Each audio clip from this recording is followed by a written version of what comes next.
I'd like to talk about education, the importance of education and the future of education, and how education is changing and needs to change in order to meet the demands of a world which is rapidly changing. And my theme today will be that we need radical change in what we call education. It's fair to say that without education, humanity could never have reached this level of development that we have reached in science and technology, in economy, in governance.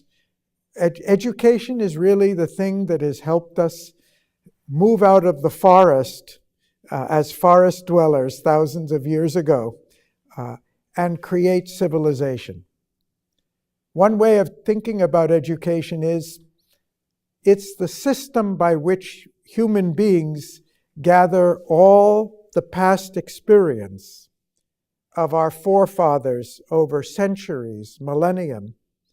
We take the essence of that knowledge that we've gained in the past and we pass it on to the next generation in a concentrated form, in an essence, so that the next generation can start off where we left off, rather than going and repeating all of the mistakes and having to rediscover, reinvent the wheel, as we said.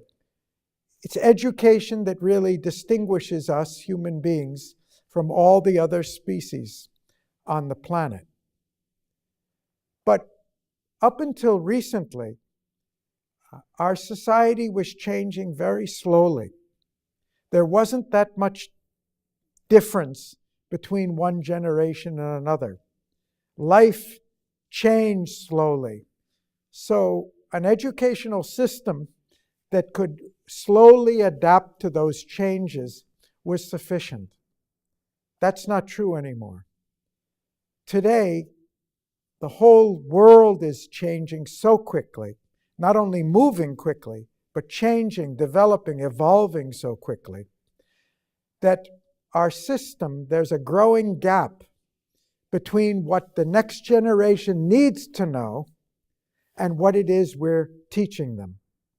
You can even say there's a time warp, because the teachers and the textbooks who are giving the education today, most of them, many of them, were educated 20, 30 years ago by teachers and in textbooks that were by then developed 20, 30 years earlier. So there's an increasing time gap. And what we see around us is the world is changing so rapidly. It's only 27 years since the end of the Cold War. It's only about 23 years since the beginning founding of the internet. Much of the ideas that we're teaching in our educational system are of the long past, are of things that are no longer relevant. If you listen to or read the studies by McKinsey, World Economic Forum about what's coming in the future, technologically, I mean, what they call the fourth industrial revolution, the new technologies that are emerging, robotics, nanotechnology, and so forth. According to these studies, in another 30 years, 50 to 80% of the jobs that exist, this is in the countries like America, my country, won't exist anymore. So then it raises the question, what are we educating our youth for? What are we preparing them for? Are we training them for jobs that will disappear in the next 5 or 10 years? Are we really equipping them in the way necessary to be able to meet the challenges and the opportunities of the future? So in that sense, education is the best instrument we have to prepare ourselves for the future. But the orientation of our education is to the past. And it's not just the content of the education like that, it's also the methods that we're using. Today, if you look at how university education is run all over the world, we're following a method that's about 1,000 years old. From the time of the University of Bologna was founded in 1077 in Italy, at a time when this is 400 years before the printing press. Now, how would you communicate knowledge from one generation to the other before there were printed books? At a time when books were so precious, they had to be written by hand, sometimes take a year for a human being to copy one book. They were so precious, they would be chained to the shelves of the library so nobody would steal it. So we had a logical system at that time. If you think about it, it was logical. Somebody who can read and write, which itself was rare, who's read the books, who had access to the books, you gather around, other young people gather around, and he lectures to them and tells them what he knows. And that was called education. Today, we have hundreds of millions of books available. We have books available for free on our mobile phones, on our tablets. On the internet, we have access. Each of us has access to more information than any human being in history had had up until about 20 years ago. And yet we're still acting in a world as if information is scarce. Information is not scarce. Rather, we have a glut, a superabundance of information. And if we try to pump all of this information into the heads of our kids, the next generation, we're simply going to fill it to the point where there's no more capacity to think. So what have we done about it? How have we responded to this tremendous growth in the amount of information available? We're still using the same method. It's a broadcast method. One person talks, everybody listens. We're still relying on the oral tradition to a very large extent at a time when we have not only textbooks and online, we have audio, video, we have motion picture, we have so many ways in which to communicate knowledge. The saying is, a picture is worth 1,000 words, but we're still using 1,000 words when we could be using a picture to convey reality. So this is a time when we need a radical change in our education system. And there's much more to it than that. Let me share with you some research findings that have been done at the international level on how we learn as human beings. And this information is the result of social studies, psychological studies of learning that involved about 80 million people in many different countries. If we listen to a lecture, the average retention rates that we come from listening to the lecture over time, we remember about 5% of what we've heard in the lecture. If we read a book out of our interest and study it, our long-term retention is about 10%. If we discuss it with other people, have a discussion about it, it goes up to maybe 25% we'll remember over time.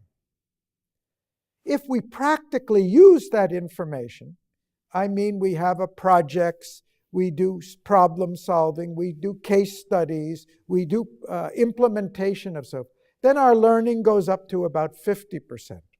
But the maximum learning we get is when we teach others. And then it goes up to about 90%. So essentially, we have an educational system which is maximizing the learning of the instructors, not the students. And everyone who teaches knows this. That's why people enjoy teaching. Because no matter how many times you teach the same subject to new people with inquiry, especially when people ask questions, the teacher learns more. But what about the students? This is what we know. This is scientifically proven, but we're still using the old methodology. I come from a place called Napa in Northern California. And about 20 years ago, the city of Napa decided that it wanted to try something new in education.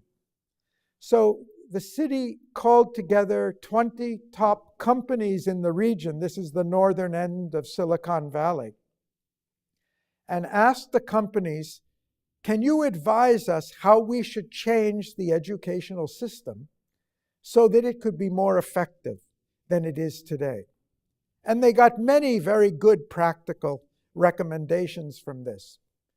But the number one recommendation was, you see, for 12 years in school, you are teaching children to compete with each other and work by themselves.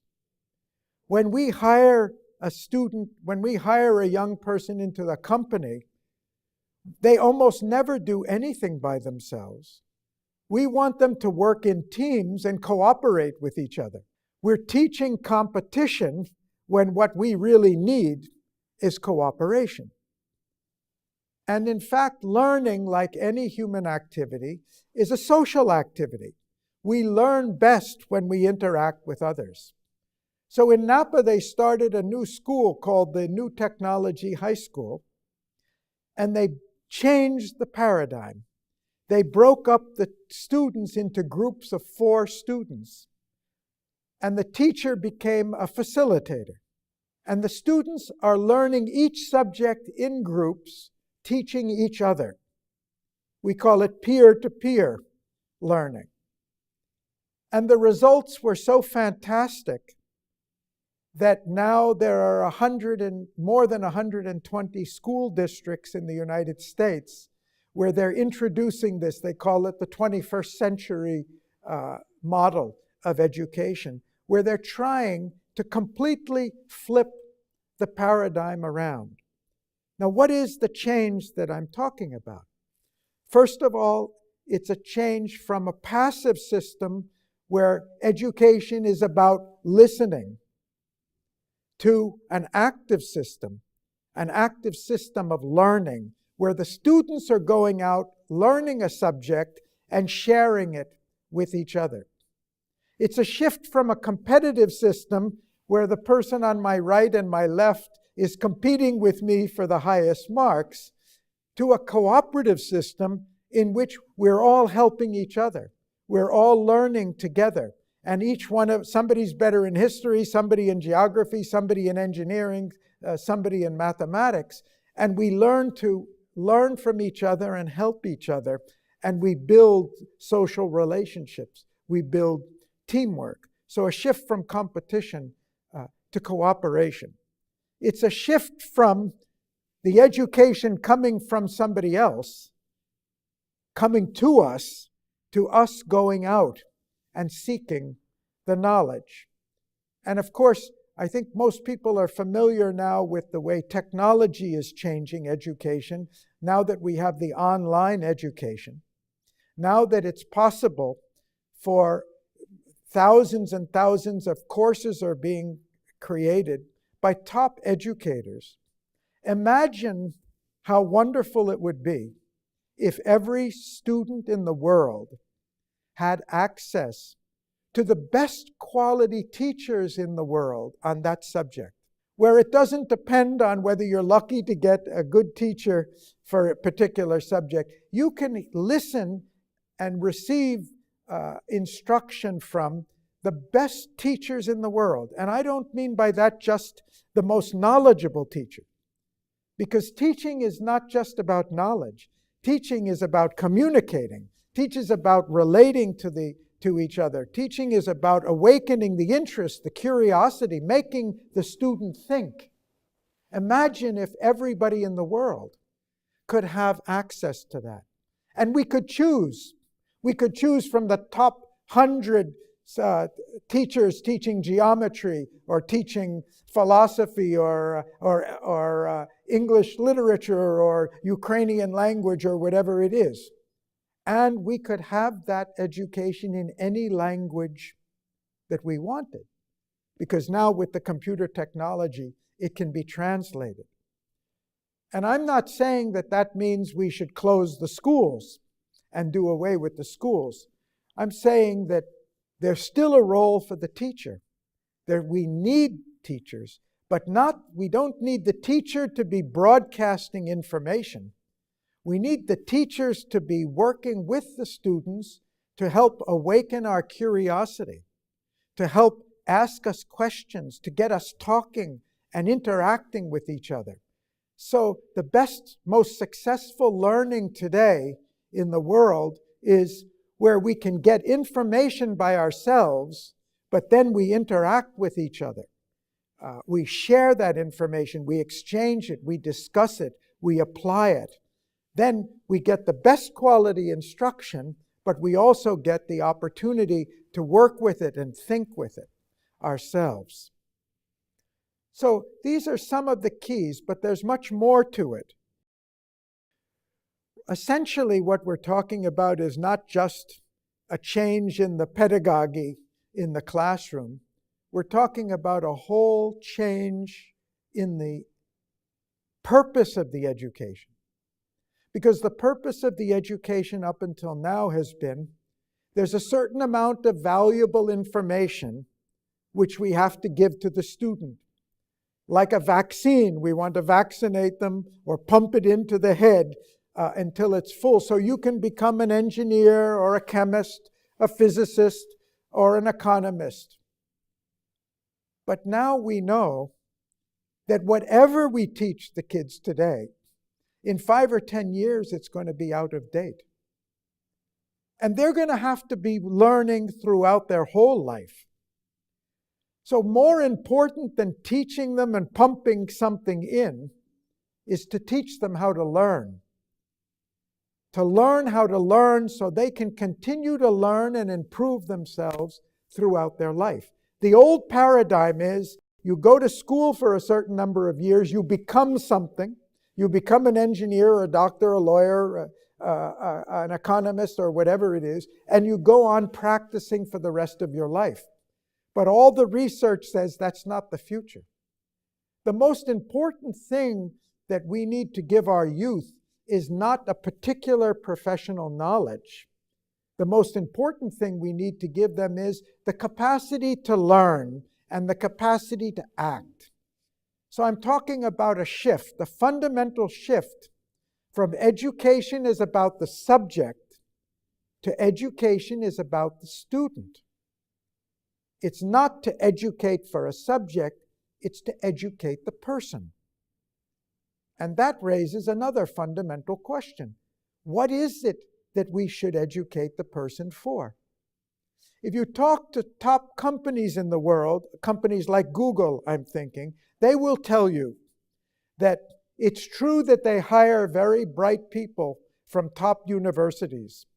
But they'll also tell you that if you look at the students, the kids who stay with them, who stay with the company more than a year or so, you cannot predict it from the grades they have gotten in school.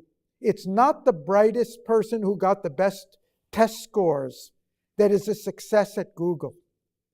The most important thing that they're looking for in order to be a success is the capacity to work with other people, the capacity to work as part of a team, the capacity to think out of the box. Now think about that, because most of our education is telling us what to think.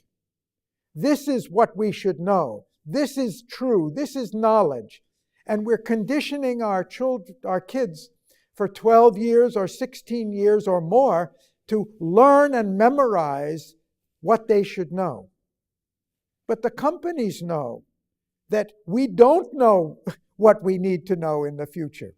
We can't memorize the knowledge we're going to need in the future. What we need are people who can think for themselves, who can think independently, who can think differently than the past.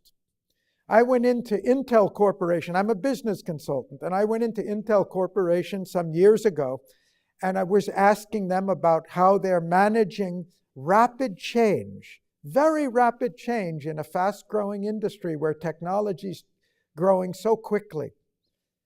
And they said, one of the things we do is we give a course to all our employees called constructive confrontation. I said, I don't really understand that. What do you mean by constructive confrontation? Why would you want people to confront one another? I thought you said your employees need to work together. And they said, the problem is that the knowledge is changing so quickly that somebody who came into our company 4 or 5 years ago as a very brilliant young engineer who's designing new chips, 5 years later, their knowledge is out of date. And we hire new students who have just come in from the top schools with new knowledge because they've been studying while our people have been working. And the young students who are 5, 10 years younger than the experienced, capable people in the company, when the older people give ideas, the young student says, that's a foolish idea, that's an old idea. And of course, the older people get upset. How can you tell me I'm foolish? What do you know? You're just out of college. I'm an expert. I designed the last Pentium chip or something like that. How can you talk to me that way? And so they have to educate both the older people and the younger people. They have to educate the older people to understand that knowledge is changing so quickly, we have to be ready to learn from the younger people who know something more because they've been studying while we've been working. And they educate the younger people to know, if you come in and start talking to the guy who's 10 years older than you and say you don't know anything of what you're talking about, they're only going to be angry with you and try to find fault with you. So you have to learn how to communicate in a way that is not offensive, not disturbing to them. And they said, this is a real problem for us. So what are we doing in our educations? Teaching knowledge over decades or centuries of knowledge of the past when it's no longer enough, and there's too much of it also. And that comes to another problem we have. How, I'm sure you've heard, because it's common knowledge that now the amount of new information that's being generated is so enormous that in a few years we acquire more information than we've acquired over the last century or the last millennium. How do we cope with that? How is the present system coping with it? The present system is coping with it by increasing specialization. Yes, there's too much information in this field for one person to learn anymore, so let's divide it into 2 fields or 3 fields or 4 fields, and we'll have specialists in each field. So in the U.S. universities today, we teach over 1,000 different specialties. That sounds like a common sense approach. Then we got 1,000 specialists who each know something in depth. The problem is that life is not divided into small, thin compartments like that. Everything in our life is interconnected. Imagine that you go to a doctor and you want surgery or you want advice about your health condition, and he says, well, I can only tell you about your kidneys, but I don't know about your heart and your liver and your lungs and your brain and your nervous system. And in fact, that's what happens today. But if you ever really look at the human body, the idea of a nervous system, a respiratory system, a metabolic system is only an abstraction. There is no such thing. There's one body that everything is interconnected with everything else. You can't divide them and say, we're only going to deal with this and not with this. That's why there's so many side effects in modern medicine.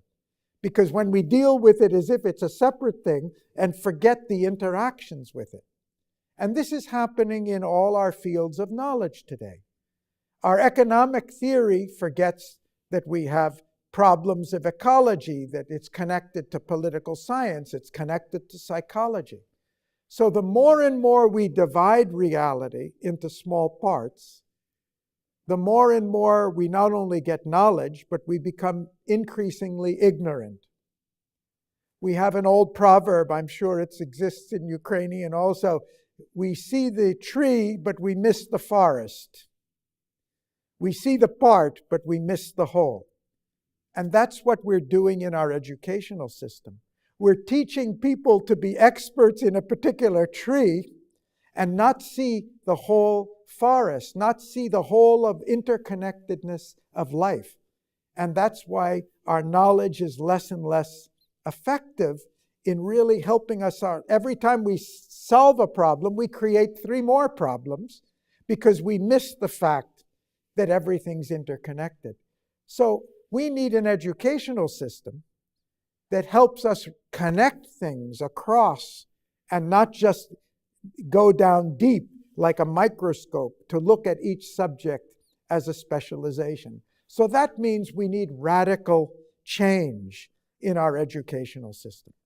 And I was saying that we need an educational system where the single goal is not to teach a subject. The single goal is to help the personality of the student develop so that they can be more successful in life. And that means not only to have a knowledge, not only to be able to think creatively, not only to be able to solve problems, but to know how to deal with other people, to know how to organize work, to know how to manage life situations, to know how to manage their own emotions, their own experiences as they grow up. So we are talking about a shift in paradigm from subject-centered to person-centered education. And the reason I'm mentioning this today, this is a problem all over the world. This is not just for Ukraine by any means. We have this problem in the United States, we have it in Europe, we have it in Asia, everywhere. But there's a real need for a change, and more people are recognizing it. Do you know that most of the top people in Silicon Valley, they don't put their children into the schools? They're starting new schools because, and we have millions of students now who are not in the schools because their parents feel that the school is creating ignorance. It's instead of really teaching the kids how to learn, we don't have a real alternative yet. So we've got thousands and thousands of experimental schools being started. We're looking for new ways to learn. I'm mentioning that here because I think this is an opportunity for Ukraine. It's not only a need, but it's also an opportunity. Because the whole world is looking for new answers. Ukraine has to reinvent its educational system because, like many other countries, you have an educational system that was essentially inherited from the Soviet period, where the knowledge was communicated and all. You have to rebuild and modernize. But why? What's the idea of building for the next 3 years or the next 5 years? Why not design your educational system to really be the educational system of the future? That's an opportunity. That's an opportunity not only to give a high-quality education here. Imagine Ukraine becoming an educational hub for the world, where young people from all over the world want to come to Ukraine because here we get the people who are really thinking about the future of education and what we need for the future. Really thinking about the student and not just the subject. Really helping develop the student. So you'd be doing something that's not only very valuable for your own youth, but you'd be doing something that would be as great an export product as your food commodities or your IT industry or anything like that. It's a growth industry. The U.S. every year earns about $20 billion from education, foreigners coming for education in the U.S. That's about twice what Ukraine is getting from the IT exports now. So education could be a great growth business also, as well as serving the needs of the people. Thank you.